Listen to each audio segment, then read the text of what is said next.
football is back and contact sports is back in Nigeria. Someone will be joining us, the sports journalist Adeyemi Adesoyan will be joining us this morning to talk about this and so much more. Of course, you know the English Premier League is also kicking off on the Serie A this weekend after the international break. Adeyemi, good morning. It's good to have you join us. Good morning. It's a pleasure to be here. Thank you. Okay, let's start with Contact Sports is back. I know everyone has been anticipating it. There was also a hashtag going on Twitter, you know, bring back our sports and everything, bring back football and all. So more like the ministry, you know, it tweeted just on Wednesday night saying that, look, we're working on it very soon. And just 2 days, a day later, I mean, the announcement came from PTF that, yes, Contact Sports is coming back. What do you make of this? Well, it's a good one. Finally, we're being, how do I put it, a little bit responsible because there are people that their livelihoods depend on contact sports. And in a country where we're able to allow the likes of electioneering and campaigns to exist within a pandemic, it's about time that contact sports also returns to the fore. So the guys who have built their lives around contact sports, the guys in the MPFL, the athletes, the boxers, the basketballers can finally start earning their living again. So, hey, I am happy that this is happening and hopefully we can see the process start with respect to how the protocols are going to be adhered to. So that's the next thing to look forward to. All right. But let me just quickly ask you this. You know, this issue divides opinion. There are a lot of people who feel that the unique challenges that COVID-19 presents, we may not, as a country, it's not my opinion, it's just word on the street. There are a lot of people that think that way. So, I mean, what do you say to people who tell you that, yeah, as much as we love contact sports to return, but if you open up the space, can you deal with the likely consequences? Okay, so one of the things I said is that what I want to hear over the next maybe 24, 48 hours is what is the process? Process in the sense that, so let me try and isolate it or narrow it down to football. So for football, what is going to happen with respect to testing? Across the world, players are being tested consistently. So what is the plan on the local scene? So are players going to be tested regularly? I do know that some clubs are already started testing, doing COVID tests.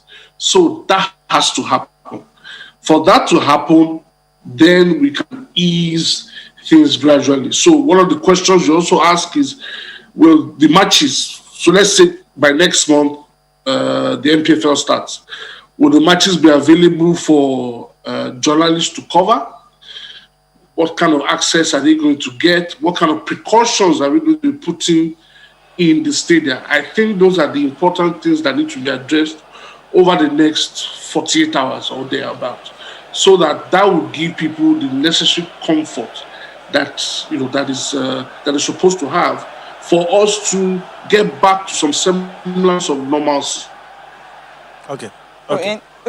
That's an interesting one to note because, I mean, everyone has been anticipating sports needs to return and everything. And you've just highlighted some key points, plan for testing of players. And, of course, you also alluded that, teams like Aqua United, they've started testing. We know that then Rangers and some other clubs have started testing players. But how regular would that be? That's the big question because, they're going to be traveling from one state to another. So that's a big deal because we've seen at international games whereby international players that you don't even expect, Cristiano Ronaldo, for instance, testing positive for coronavirus. And Arteta just yesterday was upset that some of his players who went on international duty are coming back, testing positive for coronavirus. So traveling, it's going to be a huge issue. Are we going to be having testing every week? As you said, I just hope that maybe LMC will have to address this in the next 48 hours. Not just LMC, also, if basketball is coming back soon, same thing they also need to address because we know that they are not in a bubble. They're going to be traveling across our states. Also precautions for journalists because journalists have been anticipating, waiting for sport to return. And when it's returning, of course, everyone wants to go there and cover the game. But the question I want to ask you is, we've been waiting for it, but some clubs, how ready are they really for the return of sports? I doubt they're ready. And that is why I say that, there's a huge amount of responsibility that you expect in situations like this. So we do know that over the last 1 month or thereabout, the LMC, NFF, and the sponsors have been talking about licensing and what have you, but they haven't spoken about the protocols. How ready are these clubs? And I doubt it. We mentioned Kwara United, Rangers, and that is just 2 or 3 teams out of a 20 league structure. And that's just the MPFL. The NNL is there. The NLO is there. How ready is the entire domestic football scene? I doubt they are ready. And I think what they are all waiting for are pronouncements from these bodies. And I'm talking NFF, LMC, and whoever is in charge of the lower leagues. They are waiting for this pronouncement. And I don't think it is something that they should be waiting for. I think they should be proactive enough to start getting these things done, start testing, so that you don't have to wait till. What if they announce that the MPFL season starts next week? We'll start scrambling to test. No, be proactive, start getting these things done. And for crying out loud, majority of these teams are owned by the government anyway. So it shouldn't be that difficult for them to start getting tested.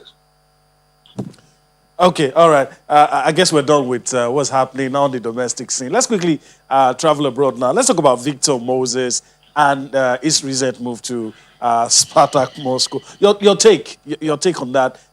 He didn't do it during the window everybody expected, and Chelsea didn't put him in their plans.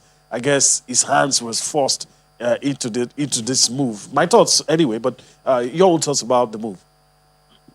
Well, at least he will still be playing football at quote-unquote a top level. Yes, you can't compare Russia and Italy, or with Italy or England, but at least he will still be able to earn a livelihood. And the team is signed with a top club in Russia, and there are chances you will see them on the European scene as well. So probably Champions League or the Europa League. So I think it's still a good move for him. It still puts him in the shop window. Who knows? He might have a really good season there and still get an opportunity to come back to mainland Europe. So at least he is still getting to play at the top level.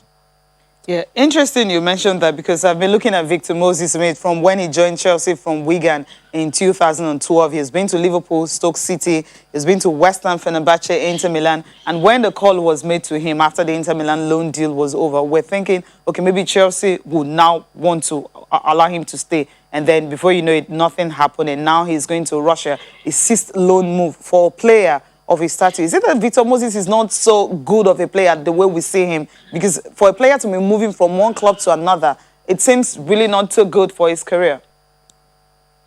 I think Moses probably has, I don't want to call him bad luck, but I've said that anyway, of the managers that he's been that he's been saddled with. So the best time for Moses was at Chelsea under Conte, and that's because he somehow, was made for what Conte, wanted to do. He was ready to work hard and, fit the system. Hence the reason why I moved to Inter. But I think he's been a victim of a lot of changes that have happened at these clubs. So at Chelsea, once Conte left, it was Sarri, different ball game, different approach, different game plan. Had to move to Fenerbahce. Of course, Fenerbahce also not having that great a season at the time, also moving on to something else. Had to go back to Chelsea, then went to Inter. Inter under Conte, obviously, took him in because he more or less fit the style. Now, Inter are also going in another direction, bringing in a younger guy at wing back in Ashraf Hakimi. So they have to find another way. So I think he's been a victim of too many changes in some of the clubs that he's been a part of. But I think a new lease of life doesn't hurt anybody. Okay, all right. Before we let you go, let's just quickly look at the English Premier League. We're going to see the fixtures and probably listen to some managers. But of all the fixtures, Fridays, Saturday and Sunday, which one jumps to you? Let's see if we can do that quickly. It's the Merseyside derby. circumstances have made the Merseyside derby the interesting fixture for this weekend. Why Everton have a 100% record. They look like a serious team this season.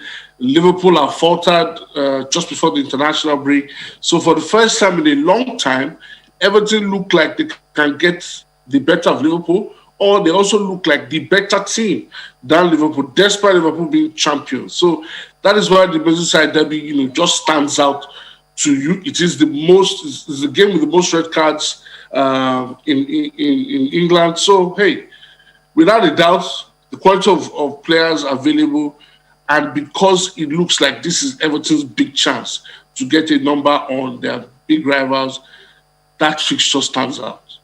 Spare some thought for Arsenal and Man City before we let you go.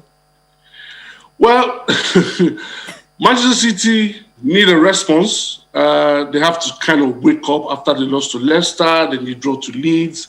Arsenal have also faltered lately with the loss to Liverpool. A big game in its own, on its own, but because of the relationship between Arteta and Guardiola, it also, sticks out. But Arsenal defeating City in the FA Cup semi-final gives them a lot of morale, a morale boost. People will look at and give them an opportunity. So on the basis of that, you want to say Arsenal have a chance, especially because they're meeting a Manchester City side who are not, quote unquote, at their best. Okay. Dear Madison, I want to thank you for your time on the show today. We really appreciate it.